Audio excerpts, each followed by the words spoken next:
Olá, pessoal, sejam bem-vindos. Hoje vamos direto ao ponto e discutir uma das situações mais críticas e tempo-dependentes da sala de emergência, o acidente vascular cerebral isquêmico. O AVC, como sabemos, representa a grande maioria dos casos de AVC, e o manejo agudo dele não é só seguir um protocolo, é uma verdadeira corrida contra o relógio. O nosso mantra aqui é: tempo é cérebro.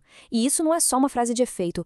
Cada minuto que passa, milhões de neurônios morrem e não se recuperam. Nosso objetivo, então, é claro: salvar a chamada penumbra isquêmica, aquela área de tecido cerebral que está sofrendo, mas que ainda tem chance de ser salva.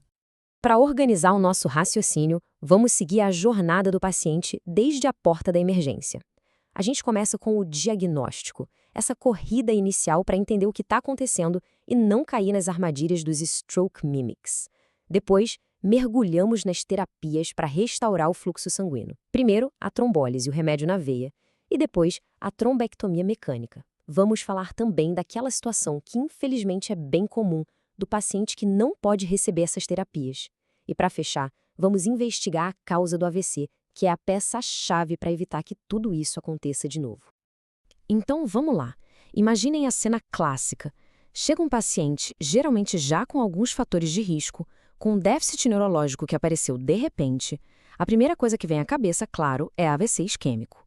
Mas o nosso primeiro passo precisa ser quase contraintuitivo. Antes de sair confirmando o AVC, a nossa obrigação é descartar as condições que imitam o AVC, os famosos stroke mimics. São verdadeiras armadilhas que podem nos levar para o caminho errado. E aqui já vem a primeira pergunta, talvez a mais importante de toda a avaliação inicial. Diante desse paciente, qual é o exame rápido feito ali do lado do leito, que é absolutamente indispensável e que pode mudar toda a nossa conduta em segundos? Exatamente, a glicemia capilar, o bom e velho HGT. O cérebro, pessoal, é um órgão que devora a glicose. Uma hipoglicemia severa pode causar qualquer tipo de déficit neurológico, imitando um AVC com perfeição. É a causa mais comum e, felizmente, a mais fácil de reverter de um stroke mimic. Corrigir com glicose na veia pode resolver o quadro em minutos. Agora, se a gente corrige a glicemia e o déficit continua, aí sim a nossa suspeita de AVC se fortalece muito. Mas não é só de distúrbio da glicose que vivem os mimics. Nossa avaliação inicial tem que ser mais ampla. Pensem num paciente idoso. Um quadro de desidratação grave ou uma infecção, uma sepse começando, podem causar um rebaixamento de consciência. A paralisia de Todd, que é aquele déficit focal que acontece logo depois de uma crise convulsiva, é outro diagnóstico diferencial clássico. Ou seja, uma avaliação geral rápida é fundamental antes de ligar o alerta AVC. Certo. Descartamos as armadilhas mais comuns. Agora, a chance de ser um AVC é altíssima. O relógio está correndo e cada segundo conta. Qual é o exame de imagem que é mandatório, que tem que ser feito o mais rápido possível, idealmente em menos de 45 minutos, e que vai definir toda a nossa estratégia a partir de agora? A tomografia de crânio, e eu vou frisar bem, sem contraste. E por que sem contraste? Porque o nosso objetivo principal nesse momento não é ver a área da isquemia. Nas primeiras horas, o AVC isquêmico pode nem aparecer na tomo, ela pode vir normal. O objetivo é responder a uma única pergunta, que é urgente e dicotômica. E o pulo do gato é isso aqui. A gente pede a tomo sem contraste não para achar o AVC isquêmico, mas para ter certeza de que não é um AVC hemorrágico. Como eu disse, nas primeiras horas, a tomo do AVC pode ser totalmente normal. Mas se tiver sangue, se for um AVCH, isso contraindica de forma absoluta a trombólise. Portanto, uma tomo sem sangue é o nosso sinal verde para partir para a terapia de reperfusão. E a angio-TC, onde ela entra? Bom, enquanto a tomo sem contraste é a prioridade número 1 para descartar sangramento, a angio-TC, se possível, a gente faz junto para achar onde está o trombo. Ela nos ajuda a planejar o passo seguinte, que pode ser a trombectomia. Mas atenção, isso é regra de ouro. Nunca, jamais, atrase a tomo sem contraste porque não conseguiu pegar um acesso venoso para angio-TC. A decisão de trombolizar depende única e exclusivamente da tomografia sem contraste. Ótimo. A tomografia veio limpa, sem sangue. Agora temos um diagnóstico de AVCI e o relógio correndo. É a hora de intervir. E a nossa principal arma farmacológica aqui é a trombólise intravenosa, feita com o RTPA, a alteplase. O conceito mais importante para a trombólise é o de janela terapêutica. Pensem nela como um portal que está se fechando. E a contagem desse tempo não começa quando o paciente chega no hospital, mas sim quando os sintomas começaram. E como a gente define isso? É o último momento em que o paciente foi visto totalmente bem, sem nenhum déficit. A janela padrão para a gente usar a ausplásia é de até 4 horas e meia. Isso, na prática, é um desafio gigantesco, especialmente no famoso AVC do despertar. O paciente vai dormir bem e acorda com um déficit. Qual foi a última vez que ele foi visto bem? Na noite anterior. Infelizmente, nesse caso, ele já está fora da janela terapêutica. Então, quem é o candidato ideal para trombólise? Basicamente, um adulto com diagnóstico de AVC, que chegou dentro da janela de 4,5 horas e, muito importante, que tem um déficit neurológico que seja significativo. A gente usa a escala NHSS para medir isso. Um score acima de 5 geralmente é um bom corte, mas a clínica é soberana. Um déficit muito incapacitante, como uma afasia que impede a comunicação, mesmo com o NHSS não tão alto, pode ser uma indicação, porque o impacto na vida do paciente é enorme.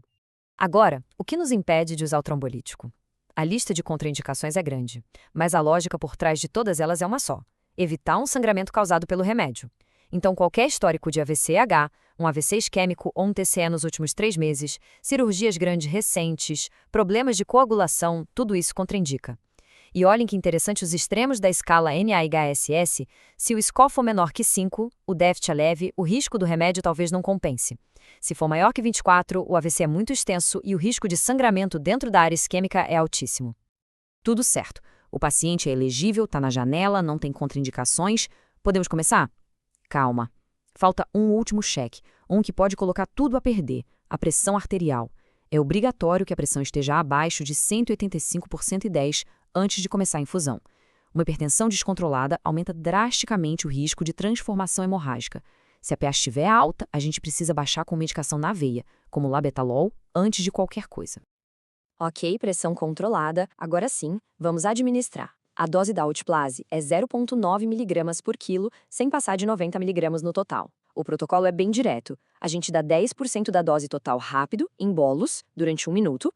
O resto, os outros 90%, a gente infunde em bomba de infusão de forma contínua ao longo de 1 hora. E o que a gente faz durante essa 1 hora de infusão? A vigilância tem que ser máxima. É ficar do lado do leito, reavaliando o paciente sem parar, aplicando o NHISS a cada 15 minutos. O ideal é que o quadro melhore ou pelo menos se estabilize. Agora, se houver qualquer piora neurológica, qualquer uma, a gente tem que pensar em sangramento. A conduta é imediata. Para a infusão na hora e pede uma tomo de crânio de emergência. Se tudo correr bem, uma tomo de controle em 24 horas faz parte do protocolo. A trombólise na veia foi uma revolução, mas ela tem suas limitações, principalmente quando o trombo é muito grande e está entupindo uma artéria calibrosa. Coágulos na carótida interna ou no segmento M1 da cerebral média muitas vezes não se dissolvem só com remédio. Para esses casos, a gente tem uma terapia de resgate, uma verdadeira cavalaria, a trombectomia mecânica. A trombectomia mecânica é um procedimento fantástico. Basicamente, um catéter é inserido, geralmente pela virilha, e navegado por dentro dos vasos até chegar lá na artéria entupida no cérebro. Lá, um dispositivo que parece um stent, o stent retriever, é aberto dentro do coágulo, se agarra a ele e aí o médico puxa tudo para fora, removendo o trombo fisicamente e restaurando o fluxo de sangue na hora. E as janelas de tempo para trombectomia são mais generosas. A janela clássica vai até 6 horas, mas estudos mais recentes mostraram que dá para estender essa janela para até 24 horas em casos bem selecionados. E como a gente seleciona? Com exames de imagem avançados, como ressonância ou tomo com perfusão. Esses exames conseguem mostrar se ainda existe uma área de cérebro em sofrimento, a tal da penumbra, que ainda não morreu e pode ser salva, mesmo muitas horas depois. E quem são os candidatos? Primeiro ponto. A trombectomia complementa a trombólise, não a substitui. Se o paciente é elegível, ele recebe o remédio na veia e já vai sendo preparado para o cateterismo. Os critérios são uma oclusão numa artéria grande, um NISS de 6 para cima e um score chamado ASPECTS na tomografia maior que 6. O ASPECTS é um jeito da gente avaliar o tamanho do estrago inicial na tomo. Uma nota alta significa que a área já infartada é pequena e tem muito cérebro para salvar. Ok, a gente falou do cenário ideal de reperfusão. Mas a realidade é que muitos pacientes, talvez a maioria, não vão ser candidatos a essas terapias. Ou porque chegaram tarde demais, ou porque tem alguma contraindicação. Para essa galera, o nosso foco muda. Não é mais sobre desentupir a artéria, mas sim sobre dar o melhor suporte clínico e já começar a prevenção secundária. O pilar do tratamento aqui é a terapia antiplaquetária e as estatinas de alta potência. A gente começa com uma dose de ataque de AS e depois mantém uma dose menor. Para casos de AVC menor ou AIT de alto risco, a dupla antiagregação com AS e clopidogrel por um tempo, geralmente 21 dias, mostrou ser benéfica. E a estatina em dose alta entra não só para baixar colesterol, mas também para estabilizar a placa de gordura que pode ter causado o problema. E aqui vale a pena definir rapidinho o que é o ataque isquêmico transitório, o AIT. Pensem no AIT como um aviso de incêndio do cérebro. É um déficit neurológico que aparece de repente, igual um AVC, mas que some completamente, em geral em menos de 2 horas. A definição moderna exige que não tenha ficado nenhuma marca de infarto nos exames de imagem. O AIT é um aviso muito sério de que um AVC completo pode estar a caminho e a gente tem que investigar a causa com a mesma urgência. Muito bem. A fase superaguda já passou, o paciente está estável. Agora a nossa missão muda. A pergunta que não quer calar é: por que isso aconteceu? Começa o trabalho de detetive de investigar a etiologia do AVC. É essa investigação que vai nos dizer qual é a melhor estratégia para evitar um segundo evento. De forma bem resumida, os 2 grandes vilões são a causa cardioembólica e a aterotrombótica. Na cardioembólica, um coágulo se forma no coração, por exemplo, por causa de uma fibrilação atrial, e viaja até o cérebro. Para investigar, a gente pede eletro, Holter, ecocardiograma. E a prevenção é com anticoagulante. Já na aterotrombótica, o problema está na própria artéria, numa placa de gordura que se rompe, como na carótida. A investigação é com o Doppler ou angiotomografia dos vasos do pescoço. E aqui a prevenção é com o antiagregante plaquetário. Vejam como descobrir a causa muda completamente o tratamento de longo prazo? E essa imagem final resume a nossa responsabilidade. Salvar o cérebro na emergência é só o começo. O cuidado com esse paciente continua pela vida toda, com controle rigoroso da pressão, do diabetes, do colesterol, do tabagismo e com o uso correto da medicação de prevenção. A nossa atuação na sala de emergência é o primeiro ato, heróico, sem dúvida, mas o nosso compromisso final é garantir a proteção desse cérebro contra qualquer novo ataque pelo resto da vida.